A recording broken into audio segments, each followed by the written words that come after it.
We're joined now by Dr. David Davis, Professor of Political Science. Good morning to you. Thanks for coming in. Oh, happy to do it. And yesterday, very big day, locally and across Ohio. Issue 2, the referendum on Senate Bill 5. The no votes prevailed. It's gone. Was that surprising to you? Not just the result, but the resounding no, the 2-to-1 margin. Well, it's a very strong margin. We did have two surveys that predicted it, but it's very hard to predict what's going on in a vote like this because you don't have high turnout. It's a lot easier to predict a presidential election than a vote with small turnout. The turnout, though, was larger than expected, especially for an off-year election. Well, it ended up being larger than expected, I should say. Oh, that's right. But I'm just saying, statistically, it's a lot easier to do it when you have 55% of the people voting than when you have a smaller percentage.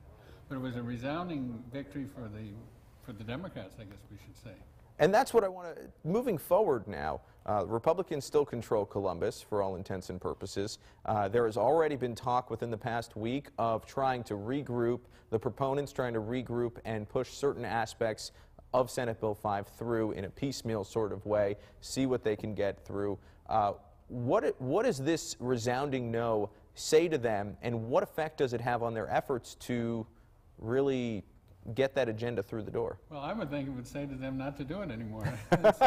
But to the politician, well, the smart thing to do and the politically prudent thing to do isn't always what happens. No, this has been described here and around the Midwest as class warfare. There are a lot of aspects to that. This is some people really trying to get after the labor unions, and an extra hard attack on labor unions.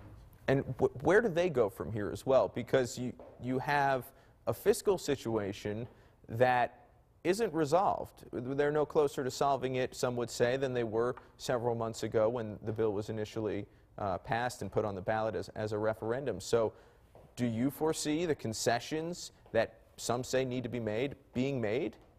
Oh, I think labor unions are going to be much stronger. We're talking about municipal and state labor unions. Mm-hmm.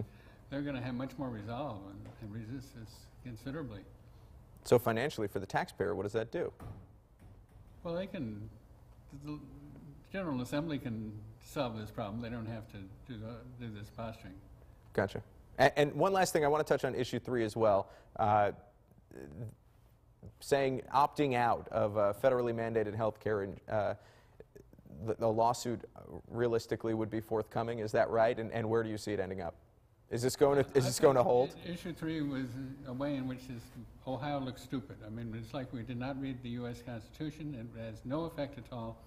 It was simply an attempt to put an idea out there, and it got passed because people weren't paying attention. But it's unconstitutional for the U.S.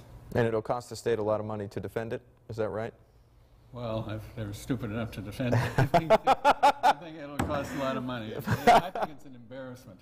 You know what, Dr. David Davis, we're going to have you back. I appreciated your candor. Normally in political discussions, there's a lot of talking back and forth and a lot of massaging the words. So I think all the viewers appreciate your honesty. Be pretty outspoken. I like it. All right, thank you so much for being here this morning. It's 6:15. We'll be right back just after these messages.